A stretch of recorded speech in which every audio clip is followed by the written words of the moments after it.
আসসালামু আলাইকুম সুপ্রিয় দেশবাসী।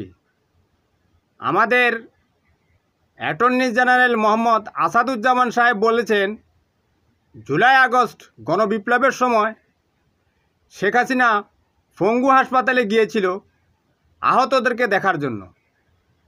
সেখান থেকে সাংবাদিকদেরকে বের করে দিয়ে এই জঙ্গি গণহত্যাকারী শেখ হাসিনা আহত যে সমস্ত পঙ্গু রয়েছিল তাদের মুখে নাকি শরীরে নাকি থুতু নিক্ষেপ করেছিল। কত বড় নিষ্ঠুর, বর্বর এবং অসভ্য হলে এ সমস্ত কাজ করতে পারে?